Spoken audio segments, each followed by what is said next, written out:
What's up, guys? Our wrestling podcast back at you with another episode. This is Dave Vicious, along with Justice Turtle Package and Craig the British Bulldog, bringing you our perspective on the world of professional wrestling. No inside sources, no ties to the industry, just stories from the diehards, sharing opinions with you. Today's topic, Mandela Effects in Wrestling. For audio fans, give us a listen on Apple, Spotify, SoundCloud, and iHeartRadio. I'll watch our videos on YouTube at Our Wrestling Channel, and check out exclusive content on Daily Motion at Our Wrestling Podcast. And on social media, can you give us a follow on Instagram at O.W.P 2019 or on Facebook at Our Wrestling Podcast? Jess, do you want to explain what a Mandela Effect is? I have some wonderful things about Mandela Effects. Actually, Craig kept saying the phrase like last week or the week before, and it got stuck in my head.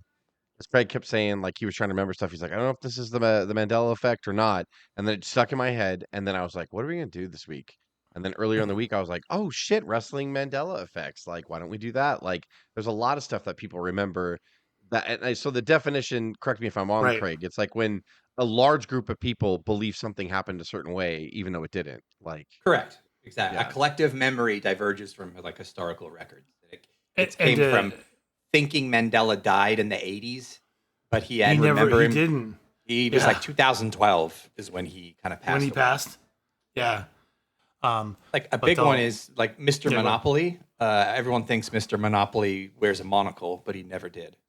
But like when you think of Mr. Monopoly in your head, he wears a monocle, right? Like he never had a monocle. But it's Mr. Peanut that wears the monocle. Mr. Peanut had the monocle, yeah. That's what messes with you. Cuz brought up one too. It was a Jiffy. It's Jiffy peanut butter. I was like, it's Jif.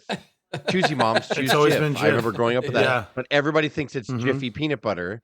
And they get that from Jiffy Pop, and so they just combine the two, and then people just start. You guys talked about the biggest one, which I didn't even know about until I started watching Peacemaker, because I fell in love with the HBO Max series Peacemaker with John Cena, and it's something they always talk about. They talk about the Bernstein Bears. She's like, no, it's Berenstain Bears. I'm like, get the fuck out of here. It's not Berenstain. And I literally started looking at the books, and they all say Berenstain because that's the author's name is Berenstain. And all I remember is Berenstain. Berenstain. And what's funny, she sends him a photo of the book that says Berenstain. He's like, well, that's photoshopped. Like he just refuses to believe it.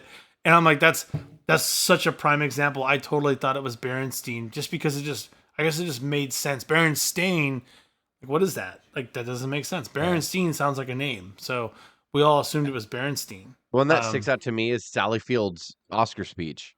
Yeah. And everybody says that she says, you like me. You really, really like me. But she never said it. And at the beginning of her speech, she's like, you might like me now. That's how she started her speech. But she never said those words together. That's like crazy. That. And then so Jim Carrey, when he did the mask, he mocked it and did, you like me? You really, really like me. And so that perpetuated it because now people go, oh, he's imitating Sally Field's Oscar speech, so it had to have happened like that. You love me. You really love me. So there's a lot of things in life that other people keep perpetuating it when they think it happened a certain way. And then you go, no, I saw that movie. That's the way it happened. It's like, no, it actually didn't happen that way. The movie got it wrong. I have one that I will go to the death and say that this actually happened. Queen's "We Are the Champions." Apparently, some insist that Freddie Mercury sang of the world" at the end, but I guess the original recording doesn't have that. That's a lie. That's a lie, right? That's a lie. That's a lie. We are the champions. Yeah, we are the champions. Then he goes, the world. Of the world. He has to. But that's just. God damn it. Well, the internet's wrong. But actually, this is a great idea because then with your research, like what we're going to talk about, there was a whole bunch of holy shit. So this will be a really fun one. I'm excited. But there are some where I'm like, that's true. Now that you say it like that, I do remember it being that way. And then there's some like, no, that's where I kind of was. It was like incredibly impressive. But let's jump into the first one. This one is insanely popular because this kicks off Shawn Michaels' career as a individual versus tag team with the Rockers. But Marty Jannetty was super kicked through a barbershop window. He was on January 11th of 1992. No, he didn't. What? What? Shawn Michaels did indeed super kick his former Rocker partner Marty Jannetty, but that didn't send Jannetty flying through the window. After the kick, Sean picked up a Dave's Marty and threw him through the window.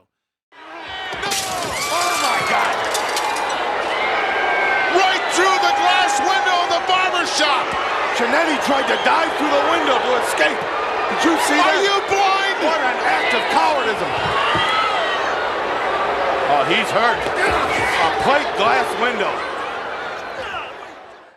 Because we used to recreate this move because Sean does this thing to pat him in position to move him by the window. And so you think, but he's just doing it for the camera. And then he kicks him. And then I just remember the kick is what threw him in my head through the window. But yeah. Yeah, but it wasn't. No. But for so many years, I believed the exact same thing. I totally believe that he super kicked him through the window. It's total Mandela effect. But it was such an iconic moment too, especially after you saw where Sean went over like the next decade and a half. His rise to superstardom at that point, which still took some time. He still played a heel factor for a little bit and kind of floundered against the likes of Lex Luger and Kurt Hennig and other things. That was another one. Is that on your list, by the way, Jess? Did you talk about that? I don't think so. I don't think I included it. I almost did. Maybe I did. I don't remember. I don't think so. We'll save it. We'll save it for another day. Just remember, Hennig is another thing to talk about. But Shawn Michaels' rise to stardom started with this event, so it kind of it does stain on you. But you always believed it was a certain way, and it just wasn't. And such a great way to start it, Jess. I love it. It's good stuff. Anything else? You guys want to move on to the next? Let's go to the next. Bob Holly was a former Intercontinental Champion. I always believed this. And I wasn't watching wrestling enough in 95, but I always heard that he was a former Intercontinental Champion. So I just assumed it was true. But on WWF Action Zone on April 30th of 1995, Bob Holly would challenge Jeff Jarrett for the Intercontinental Championship. After a back-and-forth match, Holly would hit a clothesline off the top and pin the IC champ. However, after watching the tape, the referee noticed Jarrett's foot was on the rope. What? While that drama unfolded in the ring, Holly grabbed the title and he left the arena. They would rematch shortly after. The title was held up and Jarrett would win the title. Jim Ross would mistakenly call Holly a former Intercontinental Champion in '99, which only added to that confusion. But the WWE does not recognize Holly as a former Intercontinental Champion. There's even a photo here that Justice found again, where during this moment where it's all confused, Holly is actually holding the Intercontinental title on his left shoulder, which just, again, adds to that confusion.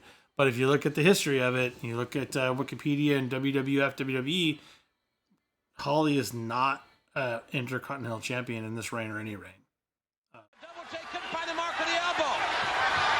Referee Tim White made a good call there. There's a clothesline by Holly. Man, he nailed him. He got him right there. It could be 2, 3. Oh, put it. His left foot's on the rope. Bob, enough of time? I think Bob Holly is just taking the Intercontinental Championship away from Double J Jeff Jarrett. Yes! Woo! Bob Holly with the Intercontinental title, but referee Tim White was coming down the aisle. And that just goes to show how much titles changed back later. Because how do you expect us to keep up? In 99 and 2000, like the IC title just would go back and forth to random people, like, Goodfather and your Godfather, and all that stuff. And then so it would, in my mind, I'm like, yeah, Holly probably won it somewhere there. I don't know. There was that speed up of wrestling from 99 to 02, 03, 04, where shit just changed hands all the time and nobody cared. And Regal would beat someone for the European Championship on Raw, and then that week on SmackDown he'd lose it to somebody else, and they did that with the IC title a bit too and kind of devalued it. So I would never have doubted it. If somebody said former Intercontinental Champion, I would never call anybody out for saying, oh, former Intercontinental Champion. I'd be like, oh, that sounds about right. Well, especially that they worked with the storyline. Go ahead, Craig. No, I don't really remember this one, but when you look at that picture, you're kind of burned in your mind of Holly holding a belt like that. But I think in my head, it must have been the Hardcore Championship or something. Or no, he was Hardcore Champion. Yeah, there's legitimately a photo of him holding the title with Jarrett in the photo with him. It's just he just grabbed the title when it wasn't his and held on to it. So he was never technically the champion. So you can see the Mandela effect being pretty easy there. You know, here's a good one. It happened, but it didn't happen the way people think it happened. DX drove a tank to WCW Nitro on April 27th of 1998. This is a The good Monday one. night, the Monday Night Wars gave fans many fantastic moments. One, however, was credited for changing the momentum of the WWF's favor forever. On an episode of Monday Night Raw, DX decided to go over to the arena WCW was having Nitro. Both shows were currently live at that moment. They drove a military Jeep with a small cannon on the back. I wonder where they got that. That's something else I want to know about. This caused many fans to retell this historic moment as DX drove a tank over to WCW Nitro. And I think what you're meaning, Jess, is that they drove it into the event, is what people said. It didn't happen. People thought it was a tank. They drove an actual tank, like there, and it wasn't. It was a military Jeep. Like, and people were like, no, like I don't. There was some podcast that I was watching, and they were like, no, they were like, it was a tank with tires on it. It wasn't an actual war tank. It was something made. And they're like, no, it wasn't. It was a Jeep. Yeah. It was a military Jeep with a cannon on the back. The Jeep had a wheel and everything, and then they show photos. That's and right. Sure as shit, they're in a fucking Jeep. They're not in a tank. And so everybody retells the story. I have to go back and listen, but there might even been people that said it that way on the Death of WCW DVD, going, "Oh, and they drove a tank." I've even us, heard people not only that they drove a tank, but I've heard people say that they drove it into the event. I'm like, no, they didn't. They were just outside the gated area where you can almost drive a truck into, like a semi truck into. Yeah. They took it all the way to that point, but then they turned it around and got out of there. Yeah. They drove a tank for their entrance at SummerSlam when they reunited. Yes. And that took an hour and a half. And that probably takes the Mandela effect. They saw that tank, and then you push when that they go into to remember. Yeah, they're like, oh yeah, this is a bigger the version of what 98 they moment. Yeah. And there's probably WWE magazine and stuff, or WWF magazine of them on a tank or something. But yeah, Gentlemen, do you think Eric Bischoff sucks? Hell yes! He sucks! Do you think WCW sucks? Then, just for the people, D-Generation X proudly starts the war against WCW. DX fires the first shot! Go! it's so funny. I'm in their head, like in my head, it's also they have a tank. But of course, how could they get a tank to the arena of WCW that they were kind of already like worried that they were going to get attacked or whatever? I kind of wondered where they even got this. Where would you get this vehicle with a big cannon on the back of it? You know, it's all custom made. Like somebody had to have that somewhere, and somebody knew that so and so had it. Hey, I got a friend who's got this military Jeep with a cannon on the back. Jeeps Maybe RS. we can use that. DDP, yeah, DDP. Yeah, where'd you get that? Too. Yeah, you know, DDP worked for the other companies. Like, you guys want my Jeep? God, and he gave his Jeep. Like he had the Cadillac at WrestleMania 6. It's right next to my pink Cadillac at WrestleMania. Yeah, 100%. Oh, do you want my old DDP? That's what I want to know. Like, where did you get the those are the kind of stories. Where did you get the Jeep from? Who knew who that person had it? How did you get it on such short notice? How did this all come to be? Those are the kind of stories that I would. Probably Steve Lombardi. He's like, they wanted my tank out of tank. I wasn't doing anything with it. That's hilarious. I love that. I love that. The last one is That's Gotta Be Kane. Was supposedly said by Jim Ross on October 5th of 1997. When Kane debuted at In Your House, Bad Blood in 1997, it was Vince McMahon that said the phrase, That's gotta be Kane. Many wrestling fans credit this line to Jim Ross, who was widely regarded as the greatest play-by-play announcer in wrestling history. However, this famous line had always belonged to the chairman of the board, Mr. Vincent Kennedy McMahon. Oh my God, wait a minute, it's Paul Bear! It's Paul Bear! And that's gotta be Kane! That's gotta be Kane!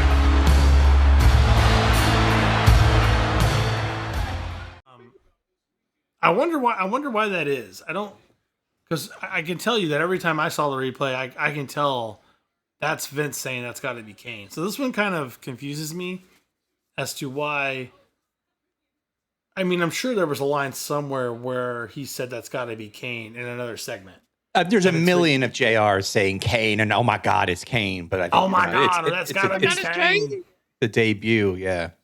Right. It's gotta be Kane. I'll show you how it's So- done. That's always whenever Vince like tries to sell something, I know like he's all you listen to me the way I do it. This is how I want my fucking product told. Like that's just always Vince. He's that's gotta be Kane.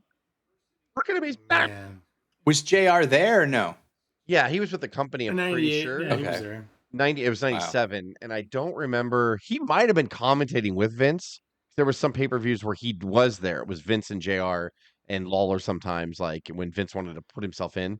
And Vince did that a lot in 97 before he became Mr. McMahon. But yeah, Jim Ross might have been there, but because I can't think it had to have been the King as the other person. I'm almost positive, but I have to go back and watch it. Who was next film? Yeah, I like it. You know what? That's one of my favorite ones. With those two, Vince and Lawler. There's a lot more. Like I didn't know how fast these four would go. So like there's a CM Punk one that is like really good and totally makes sense. And like the Henning one is another one. And there's like a few more too pulled up. I was gonna say we might as well Yeah, do I think this. There's a lot of Mandela effects over the years that we can definitely into. I think this is the first. It was Vince McMahon, lot. Jim Ross, and Jerry Lawler. All the So it was all three. commentators. Okay. According to Oh, you stole my line. Microsoft AI. Stole my line, Vince. Son of a bitch.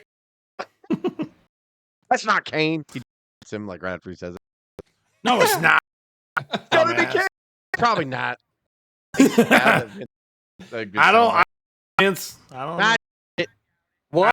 Vince. My colleague meant to Kane, and then he just foreshadowed right him. away.